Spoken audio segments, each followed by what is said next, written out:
네, 안녕하십니까. 피곤해 죽겠습니다.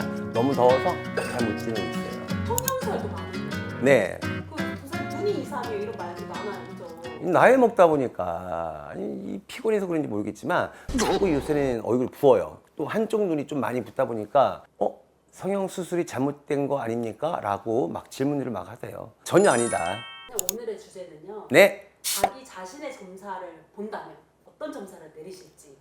점사를 어떻게 보느냐가 아니라 내가 내 스스로 점사를 본다면 어떤 점사를 내릴지 그 중이 제 머리 못 감긴단 말이 있죠. 어떻게 보면 내 점은 내가 못 본다 이런 말이랑 마찬가지거든요. 근데 그렇지만 내 점만 내가 못 보는 게 아니라 무당이 손님들의 점도 내가 보는 건 아니죠. 내가 어떻게 감히 손님 점을 봅니까? 무당은 되게 무식한 존재예요. 뭐 배운 게 있습니까, 무당들이? 점사 보는 법을 뭐 어떤 학문으로 우리가 배운 것도 아니죠. 우리 신내림 받은 것뿐, 신의 말씀을 전달하는 것뿐. 그래서 손님들이 점사를 봐주는 것도 우리 무당이 점 봐주는 게 아니라 신들이 봐주시는 거죠. 그런데 어떻게 거기다 감히 내가 내 점을 보겠습니까? 그건 정말 교만함의 극치 아닐까. 나 신이야! 이거랑 마찬가지예요. 나 신이고 내 발에는 흙다 묻혀. 이런 오만 방자함이 아닐까 저는 생각을 하고요. 근데 가끔씩 이런 거 있죠. 어떤 힘든 일도 있고 속상한 일도 있고 답답한 것들도 우리가 있을 수 있는데 그때마다 내가 내 점을 한번 보고 싶다. 이것들이 어떻게 해결이 되고 어떻게 될까 이 생각들이 날 때가 있어요. 궁금해질 때도 있고 항상 그런 마음을 갖고 궁금해한다면은 주관적인 어떤 생각들이 분명히 난 잘 돼야 돼, 잘 될 거야 이런 생각들이 개입이 되기 때문에 내 점을 내가 순간순간 보긴 되게 힘들 것 같고요. 순간 신들께서 화경을 보여주시는 경우가 있어요. 오늘 손님들이 어떻게 와서 어떤 좋은 일이 있겠다.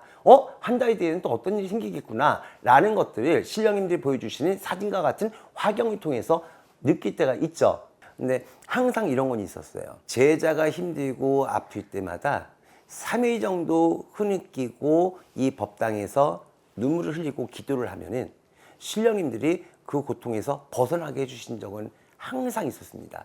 하고 저희 신령님들은 항상 제가 힘들어도 3일 정도 힘들게 하고 아프게 하고 나서 3일 뒤에는 풀어주시고 좀 기운나게 해주시는 그런 신령입니다. 이런 신령님이기 때문에 저 같은 경우는 신령님들이 업신령님이라고 해요. 사람들마다 힘들 때가 있으니까 저 같은 경우도 그런 적이 있었지만은 그때 갑자기 꿈을 꾸었는데 정말 똑같은 꿈을 2개를 꿨습니다.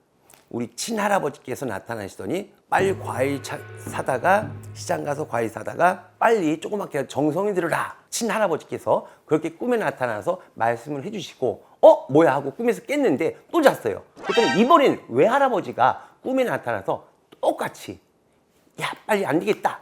우리 자손 위해서라도 빨리 시장 가서 과일 사다가 조그만 치성애들 들으라. 이렇게 양 할아버지가 다 나타나셔서 저한테 꿈에서 그런 이야기를 해주셨고 정말 이것이 신령님이 알려주신 계신가 보다 해서 똑같이 제가 꿈에서 나오는 대로 똑같이 정성을 드렸죠.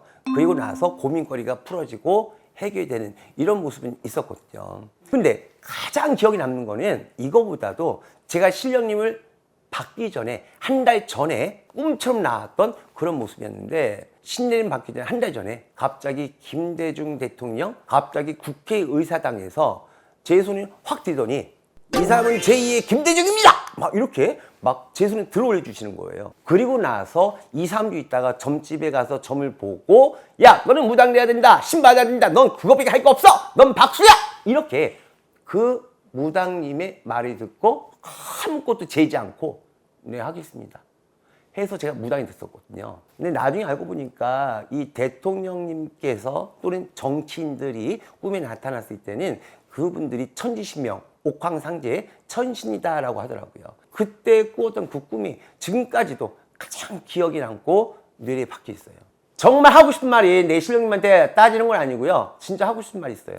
우리 신령님들 항상 어떤 거 힘들고 아프고 슬프고 뭐 이런 것들이 겪을 때마다 어차피 마지막에 가서는 편하게 도와주시고 해결 다 해주시면서 진작 해결해주고 진작 좀 빨리빨리 편하게 좀 해주고 힘들지 않게 해주면 안 될까? 왜 고통과 슬픔 다 겪고 나서 막판에 가서 도와주시냐고요. 어차피 도와주실 거 아예 애당초 힘들지 않게 아예 처음부터 빨리빨리 도와주시면 이 제자가 좀 더 울지 않고 이 제자가 좀 더 슬퍼하지 않고 힘내서 더 이 길을 갈 텐데 그 부분이 좀 아쉽고 그 부분이 좀 신령님들한테 서운하기도 합니다. 하지만 그래도 막판에라도 어떻게든지 도와주시고 이끌어주신 부분이 있기 때문에 그래도 항상 감사하죠.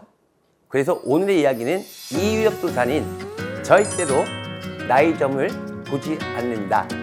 신령님이 나의 부적이고 신령님이 나의 미래를 이끌어주는 힘이기 때문에 점을 볼 이유도 없고 점을 보지도 않습니다. 자, 이상은 이유엽도사였습니다.